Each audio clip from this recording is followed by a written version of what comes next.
اس کی ریڈنگ آپ لوگ کریں گے، تو جس نے ریڈنگ کرنی ہے وہ ہینڈ ریز کر دے اور ریڈ کرتا جائے۔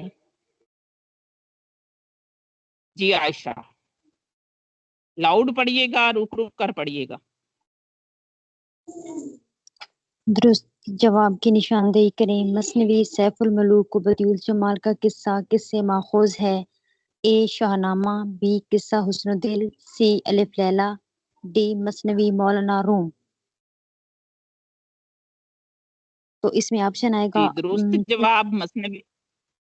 جی بتاتے جی جائیں، جی بتائیں۔ اس میں درست جواب سی آپشن ہے، جی الف عائشہ لیلا۔ جی نیکسٹ۔ سب رس کس کی فرمائش پر لکھی گئی؟ اے عبداللہ قطب شاہ، بی محمد قلی قطب شاہ، سی علی عادل شاہ اور ڈی ہے ابراہیم قطب شاہ۔ تو اس میں درست آپشن ہے عبداللہ قطب شاہ۔ کون سا بیان درست ہے؟ ملا وجہی کا تعلق نظام شاہی دور سے ہے؟ بی آپشن ہے قدم راؤ پدم راؤ فخر الدین نظامی کی تصنیف ہے۔ سی آپشن ہے بہار عشق میر تقی میر کی مثنوی ہے، اور اس میں ڈی آپشن ہے گلزار ارم قائم چاند پوری کی تصنیف ہے۔ تو اس میں درست آپشن ہے کہ قدم راؤ پدم راؤ فخر الدین نظامی کی تصنیف ہے۔ جی جن کا نام بی لکھا ہوا ہے انہوں نے نیکسٹ سلائیڈ وہ پڑھیں۔ کوشچن نمبر 4 ہے، اردو میں غیر مذہبی نثر کے سب سے پہلے مکمل نمونے کے طور پر کس تصنیف کا نام لیا جاتا ہے؟ اس کا آپشن ڈی درست ہے، سبرس۔ نمبر 5، یہ کس کا خیال ہے کہ لٹریچر کی سب سے بڑی خوبی یہ ہے کہ وہ جذبات انسانی کو حرکت میں لائے؟ اس کا آپشن نمبر سی درست ہے، نیاز فتح پوری۔ جی شکریہ۔ جی ادریس صاحب۔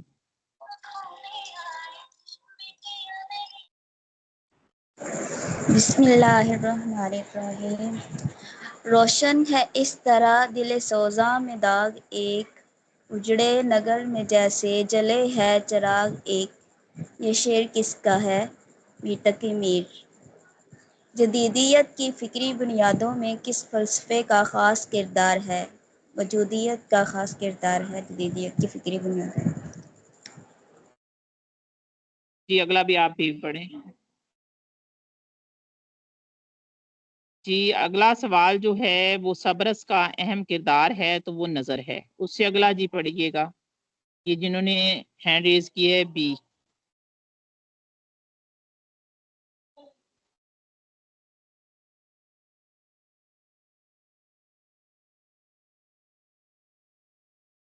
جی یہ بی نام ہے جن کا انہوں نے ہینڈ ریز کیا ہے، یا کوئی اور پڑھنا شروع کر دے جلدی جلدی؟ جی سوری، پہلے میرا مائک آف تھا۔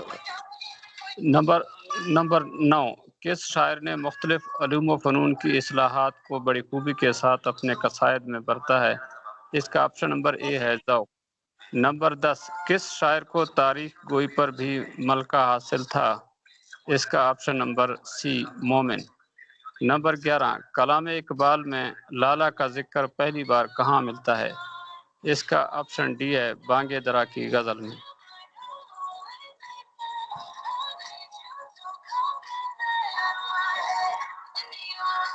نمبر 12، جی کوئی اور؟ ان کا سونگ بھی بہت تیزی سے چل رہا ہے، یا تو اسے آف کر دیں۔ چلیں جی پڑھیں پڑھیں۔ پڑھ لوں میڈم؟ جی بالکل پڑھیں۔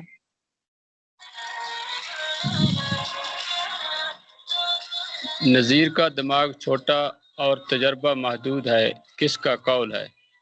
اس کا آپشن ڈی شمس الرحمن فاروقی۔ نمبر 13، ان میں سے کون سی داستان لکھنوی میں لکھی گئی ہے؟ اس کا آپشن ہے بی فسانہ آزاد۔ نمبر 14، کھڑی بولی کے مقابلے میں شور سینی، اپبرنش اور پراکرات کس کی سچی جانشین ہے؟ اس کا آپشن سی ہے برج بھاشا۔ نمبر 15، کھڑی بولی کس علاقے کی بولی ہے؟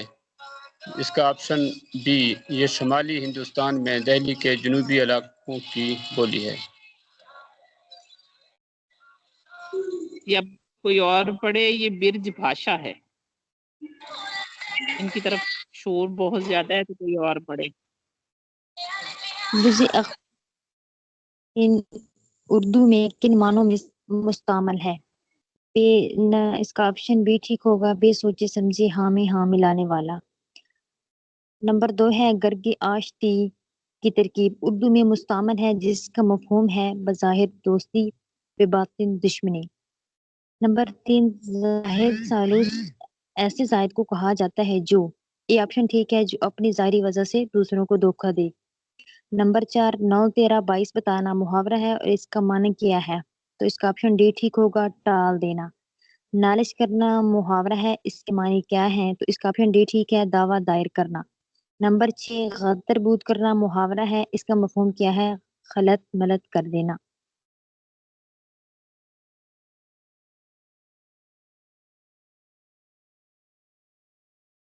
نمبر 7 نخاس چڑھنا محاورہ ہے، اس کے معنی کیا ہے؟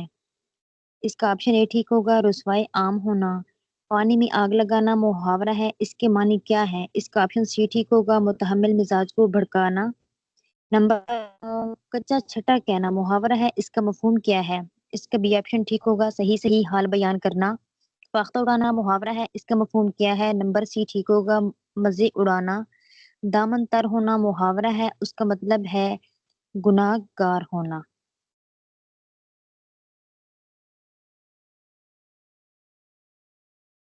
جی، دامن تار ہونا، گناہ گار ہونا۔ جی سر، السلام علیکم۔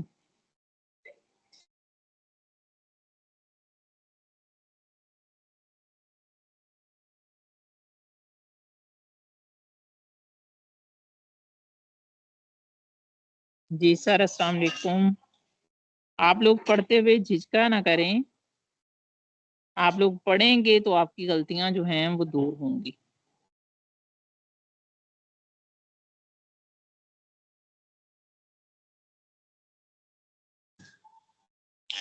جی السلام علیکم۔ وعلیکم السلام، کیسے ہیں سر؟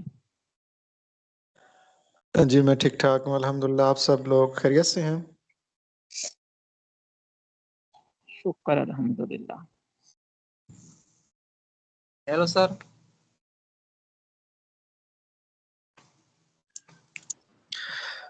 جی لیکچر کا باقاعدہ آغاز ہو چکا ہے، اور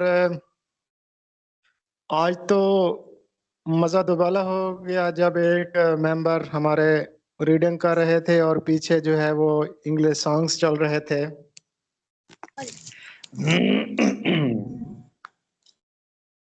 کم on baby let you down, come on baby slowly, میرے خیال میں یہ الیکس بینجامن کا تھا یا ریانا کا گانا تھا، خیر بڑا مزہ آیا۔ تو ان کے ذوق جمالیات کی داد دیتے ہیں، کاش ہمیں انگریزی سمجھ میں آتی اور ہم اس کا ترجمہ بھی کر سکتے، لیکن کیا کریں مجبوری ہے، انگریزی سمجھ میں نہیں آتی۔ اب پتہ نہیں اس کا کیا مطلب ہے، کم on baby let you down. خیر یہ تو میں نے مذاقاً بات کی ہے۔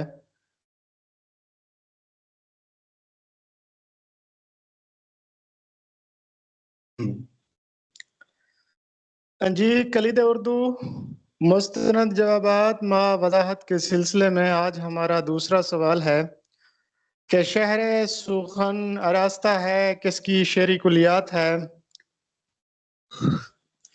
4 آپشن دیے ہوئے ہیں، فیض احمد فیض، احمد فراز، شہزاد احمد اور ظفر اقبال۔ چاروں شعراء کا شمار جدید شعراء میں ہوتا ہے، جدید شاعری کے یہ شعراء ہیں۔ فیض اور فراز تو نظم کے حوالے سے مشہور ہیں، شہزاد احمد اور ظفر اقبال جدید غزل گوئی کے حوالے سے مشہور ہیں۔ تو شہر سخن آراستہ ہے، یہ شعری کلیات ہے احمد فراز کی۔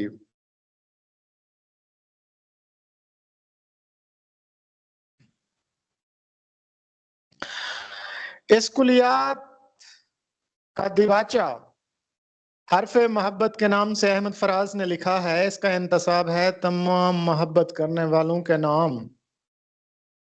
احمد فراز کی پہلی کلیات اساسہ کے نام سے شائع ہوئی تھی، جس میں 8 شعری مجموعے تھے۔ اس کے بعد ان کی دوسری کلیات میں 9 شعری مجموعے تھے اور پھر تیسری کلیات میں 13 شعری مجموعے تھے۔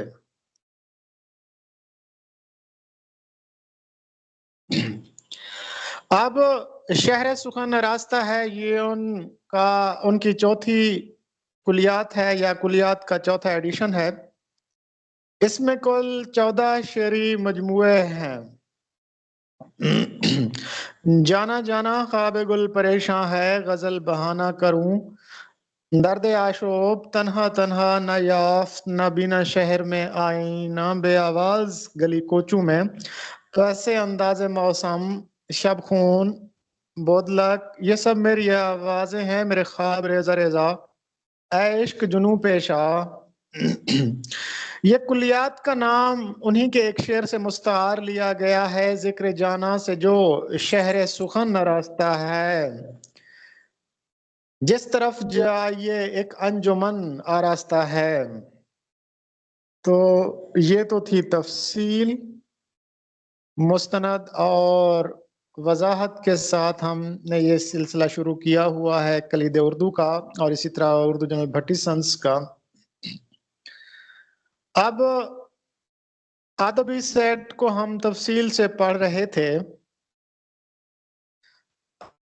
جی مس رخسانہ سے موجود ہیں تو پہلی معروضی کو ریڈ کریں۔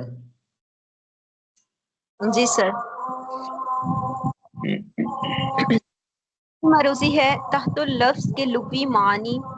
اس کے لغوی معنی ہے زیر کرنا۔ تحت اللفظ کے اصطلاحی معنی مرثیہ اشعار، اس طرح پڑھنا شعر کا ہر جز یا لفظ الگ الگ سمجھ میں آئے، یعنی بغیر ترنم کے شاعری پڑھنا۔ جی بالکل، تحت اللفظ، تحت اللفظ کا جو لغوی مطلب ہے، تحت اللفظ قواعد کے لحاظ سے تابع فعل ہے۔ فرہنگ آصفیہ میں اس کا مطلب دیا ہوا ہے جریدہ، تنہا، دم نقد، چھڑا، اور کچھ لغات میں دیا ہوا ہے کہ زیر کرنا۔ تحت اللفظ اس ترجمے کو کہا جاتا ہے کہ جس میں لفظوں کے معنی جوں کا توں نیچے لکھتے ہیں، اور شاہ رفیع الدین نے جو ترجمہ کیا تھا وہ بھی تحت اللفظ کیا تھا، لفظی ترجمہ کیا تھا، کہ وہ ترجمہ جس میں لفظوں کے معنی جوں کے توں نیچے لکھے ہوتے ہیں، یا پھر تحت اللفظ قدیم دور میں مرثیہ تحت اللفظ میں پڑھا جاتا تھا۔ مرثیے کو تحت اللفظ میں پڑھنا، یعنی مرثیے کو راگ میں نہ پڑھنا، یعنی سر میں یا لے میں یا ترنم میں نہ پڑھنا، تو اس کو بھی تحت اللفظ کہا جاتا تھا۔ بنیادی طور پر یہ مرثیے کے لیے مستعمل تھا۔ اس کے بعد پھر یہ ایک شعری اصطلاح بن گئی تحت اللفظ، کہ اب تحت اللفظ کے معنی یہ ہے کہ کسی بھی نظم کو، کسی بھی شعر کو، کسی بھی غزل کو، کسی بھی کلام موضوع کو گفتگو کے انداز میں پڑھنا، حرف بہ حرف پڑھنا، لفظ بہ لفظ پڑھنا، اس کو تحت اللفظ کہا جاتا ہے۔ اور تحت اللفظ کا متضاد ہے ترنم سے پڑھنا، کیونکہ شعر خوانی کے 2 انداز مستعمل ہے۔ شعر 2 طریقے سے پڑھا جا سکتا ہے، یا ترنم سے یا تحت اللفظ سے۔ تو تحت اللفظ کا اصطلاحی مطلب ہوگا کہ مرثیہ یا نظم یا کلام موضوع کو اس طرح پڑھنا کہ ہر شعر کا ہر جزو الگ الگ یا ہر لفظ الگ الگ ہو، تو اس کو تحت اللفظ کہتے ہیں، یعنی بغیر ترنم کے شاعری پڑھنا۔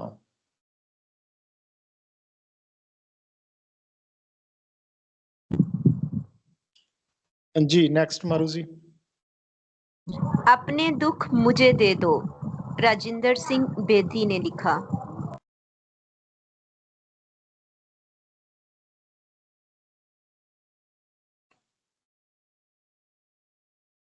راجندر سنگھ بیدی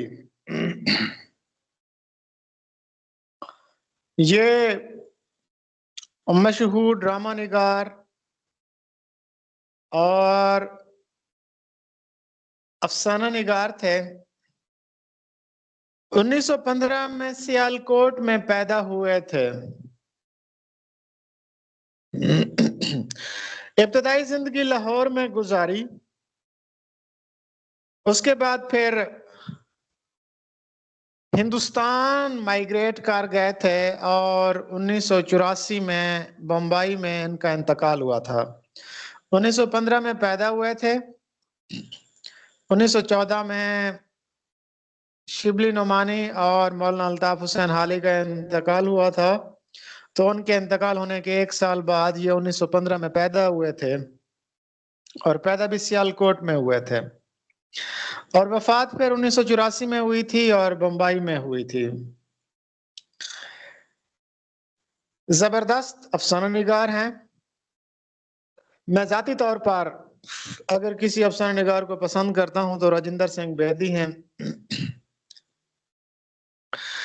ان کا پہلا افسانہ مہارانی کا تحفہ ہے. ان کو ماہنامہ ادبی دنیا کی طرف سے انعام بھی ملا تھا اس افسانے پر. ان کے بعد ان کا پہلا افسانوی مجموعہ 1940 میں منظر عام پر آیا دانا و دام کے نام سے. اس کے بعد ان کا ایک ناولٹ بڑا مشہور ہوا تھا، ایک چادر میلی سی. ایوارڈ یافتہ ناولٹ ہے. اس کا انگریزی میں ترجمہ بھی ہو چکا ہے. ایک چادر میلی سی کا ترجمہ ہو چکا ہے I take this women، اور یہ مختلف زبانوں میں بھی ترجمہ ہو چکے ہیں. بڑا زبردست ناولٹ ہے. بنیادی طور پر محکمہ ڈاک میں یہ کلرک تھے اور ابتدا میں انہوں نے ایک قلمی نام اختیار کیا تھا. محسن لاہوری کے قلمی نام سے انہوں نے لکھا.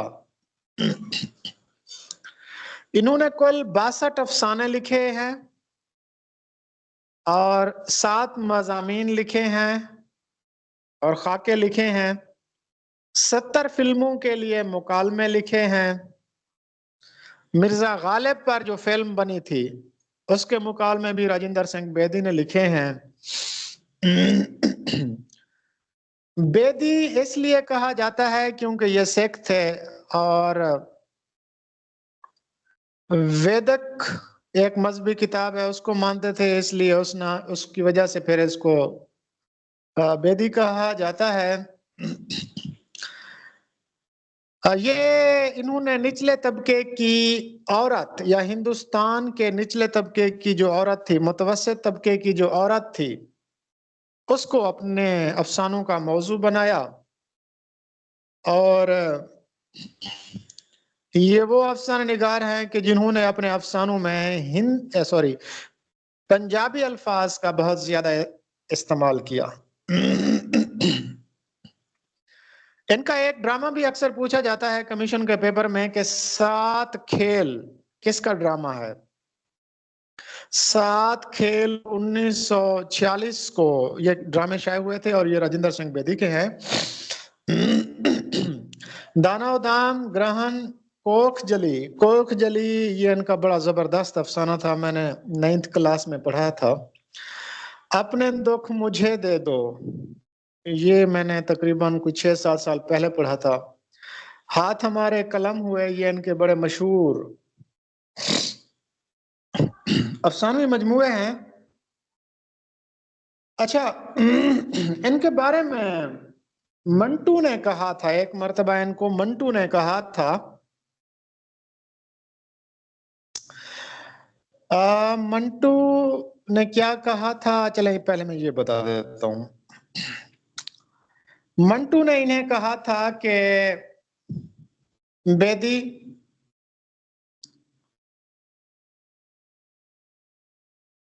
تم سوچتے بہت ہو، لکھنے سے پہلے سوچتے ہو، بیچ میں سوچتے ہو اور بعد میں سوچتے ہو. اس کے جواب میں راجندر سنگھ بیدی نے کیا جواب دیا تھا؟ کوئی بتا سکتا ہے؟ بڑا زبردست انہوں نے جواب دیا تھا سعادت حسن منٹو کو.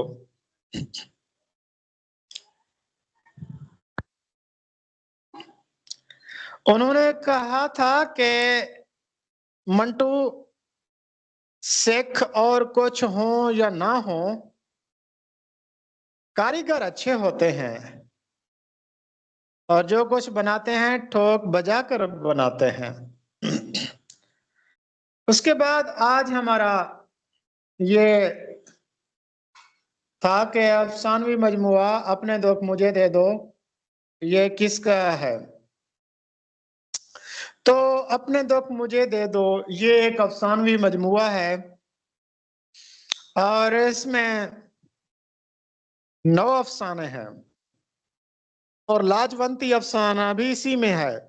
بلکہ اس افسانوی مجموعے کا اپنے دکھ مجھے دے دو کا پہلا افسانہ بھی یہی لاجونتی ہے. لاجونتی افسانے کا خلاصہ اور پوری ڈیٹیل مس نگینہ صاحبہ بتا چکی ہیں آپ کو. اس کے بعد مشہور ان کا افسانہ ہے لمبی لڑکی، یہ بھی اسی میں ہے، اور اپنے دکھ مجھے دے دو یہ بھی اسی میں ہے. تو اس میں ایک کپل دو میاں بیوی کے بارے میں بات کی گئی ہے، مدن اور اندو کے متعلق بات کی گئی ہے. ہندوستانی روایات کے مطابق ایک عورت کے جو اپنے خاوند کے لیے جذبات ہوتے ہیں تو ان کی ہمدردی، ان کی محبت کا تذکرہ اس افسانے میں کیا گیا ہے اپنے دکھ مجھے دے دو میں. اس میں 9 افسانے ہیں، لاجونتی، جوگیا، ببل، لمبی لڑکی، اپنے دکھ مجھے دے دو، ٹرینس سے پرے، حجام میں الہ آباد، دیوالا، یوکلپٹس، یہ ان کے بڑے مشہور افسانے ہیں.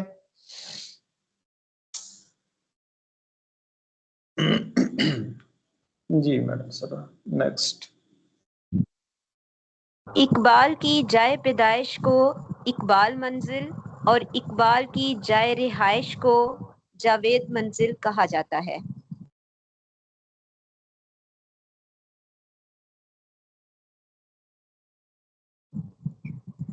دارالمصنفین اعظم گڑھ کے ادبی رسالہ معارف کا اجرا ہوا جولائی 1916 میں.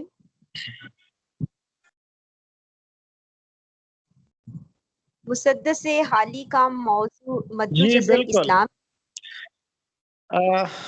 دارالمصنفین اس کو شبلی اکیڈمی بھی کہا جاتا ہے. یہ ایک ادارے کا نام ہے، علمی اور تحقیقی ادارہ ہے. یہ بھارت کے شہر اعظم گڑھ میں موجود ہے اور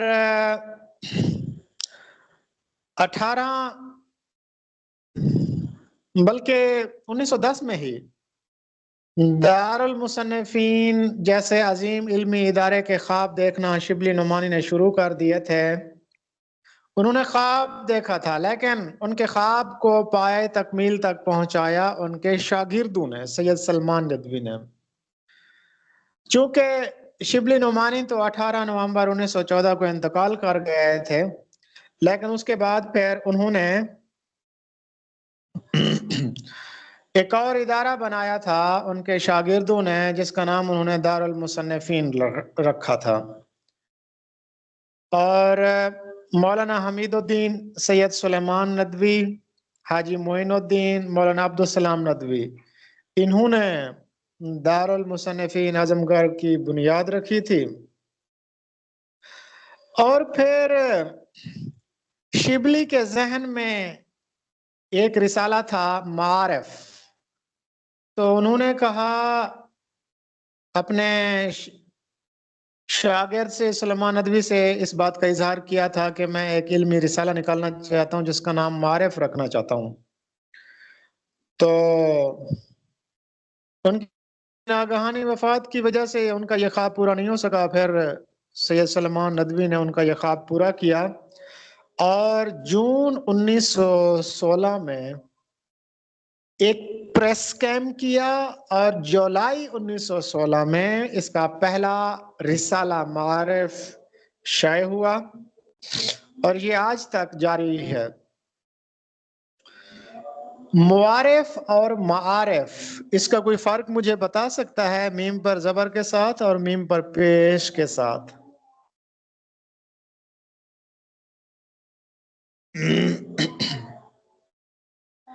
معارف کا مطلب ہوتا ہے علم پھیلانے والا اور معارف کا مطلب ہوتا ہے خدا شناس، خدا کو جاننے والا، خدا کو پہچاننے والا. تو یہ خدا کو پہچاننے والا معارف نہیں بلکہ معارف ہے. میم پر زبر کے ساتھ اس کو پڑھیں گے. نیکسٹ کویسچن تھا مسدس حالی جس کا عنوان بھی مد و جزر اسلام ہے، جس کا موضوع بھی مد و جزر اسلام ہے اور یہ سر سید احمد خان کے کہنے پر لکھی گئی تھی اور سر سید احمد خان اسے تو آخرت سمجھتے تھے. عاقبت کے بوریے سمیٹنا، مرنے کے قریب ہونا، بہت بوڑھا ہو کے مرنا. Hello sir. Hello hello sir. Hello hello سر.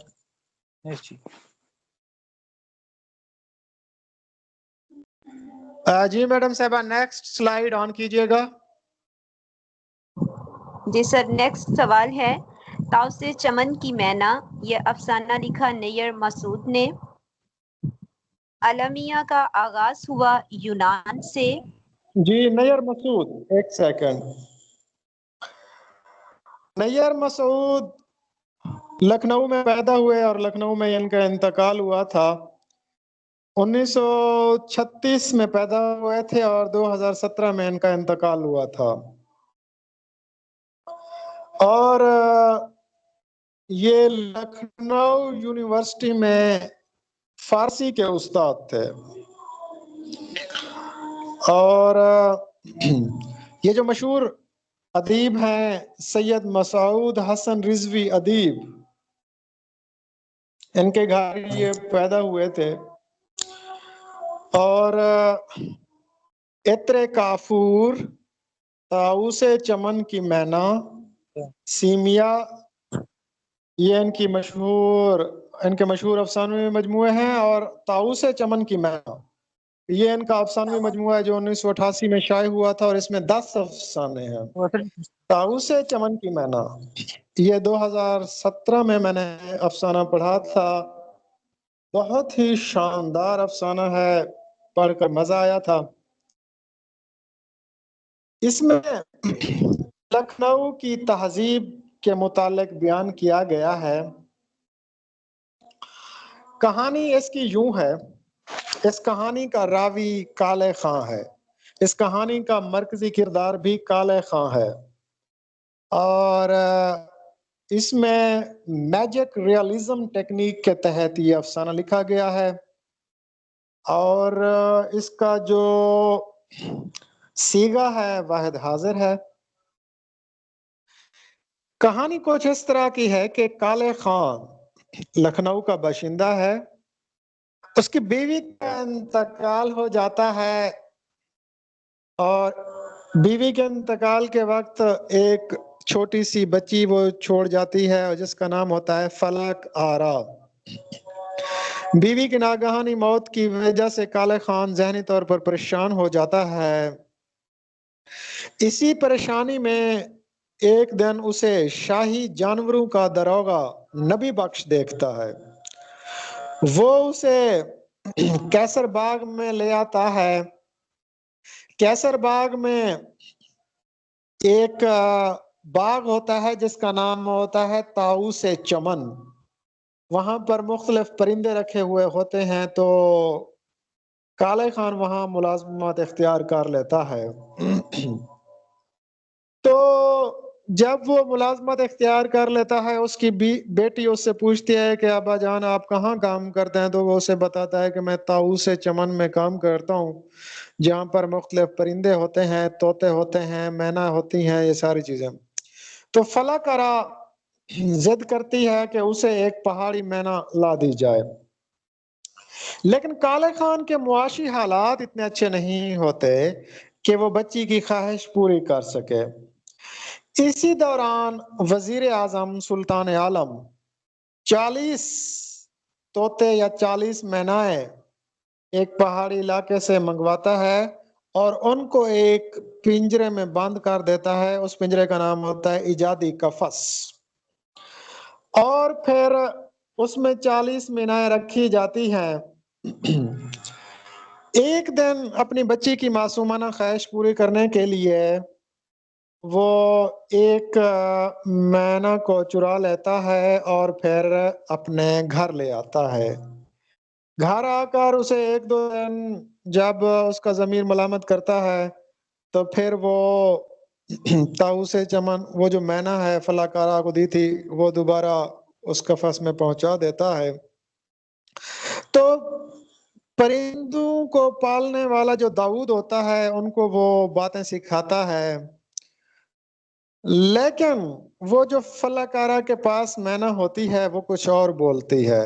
اور جب انگریز سیر کے لیے کیسر باغ میں طاؤس چمن میں آتے ہیں تو سلطان عالم ان کو وہی پرندے یا مینائیں دکھاتا ہے جو سارے مل کر ایک گیت گا رہے ہوتے ہیں، لیکن ان میں سے جو ایک مینا جو فلاکارا کے پاس تھی وہ ایک اور گیت گا رہی ہوتی ہے۔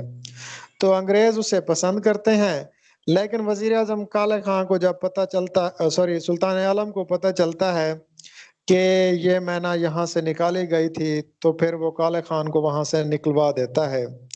لیکن جب پھر نبی بخش داروغہ سلطان عالم کو ساری صورتحال بتاتا ہے تو اس کے بعد پھر وہ اس مینا کو کالے خان کو گفٹ دے دیتا ہے، اور پھر وہی مینا ایک انگریز بھی ڈیمانڈ کرتا ہے سلطان عالم سے۔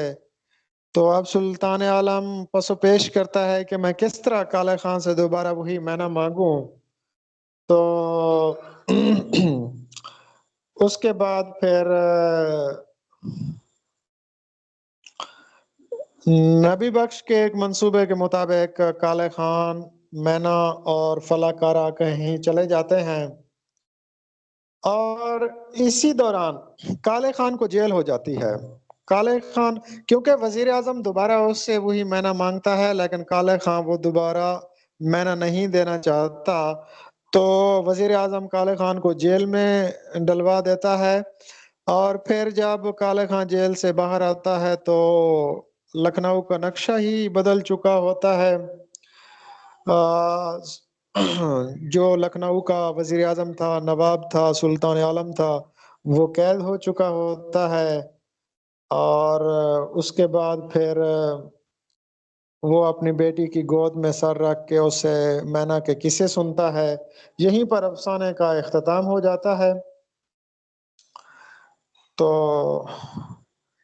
اس کے بعد ہے المیہ کا آغاز ہوا یونان سے، ٹریجڈی جس کو کہا جاتا ہے، یعنی ایسی کہانی کہ جس کا انجام المناک ہو، جس کا انجام دیکھ کر انسان خود بخود رونے پر مجبور ہو جائے، غم محسوس کرے، ہمدردی محسوس کرے۔ قصیدہ عربی لفظ قصد سے نکلا ہے، کچھ لوگ کہتے ہیں یہ قصید سے نکلا ہے۔ قصد کا مطلب ہوتا ہے بالارادہ، یعنی ارادہ، اور قصید کا مطلب ہوتا ہے مغز یا گودا یا ریڑھ کی ہڈی۔ تو قصیدہ عربی سے فارسی میں آیا، فارسی سے پھر اردو میں آیا۔ پہلا قصیدہ گو نصرتی کو کہا جاتا ہے، اگرچہ قلی قطب شاہ نے بھی قصائد لکھے تھے حضرت علی رضی اللہ تعالیٰ عنہ کی مدح میں، لیکن باقاعدہ تاریخ میں نصرتی کو پہلا قصیدہ گو سمجھا جاتا ہے۔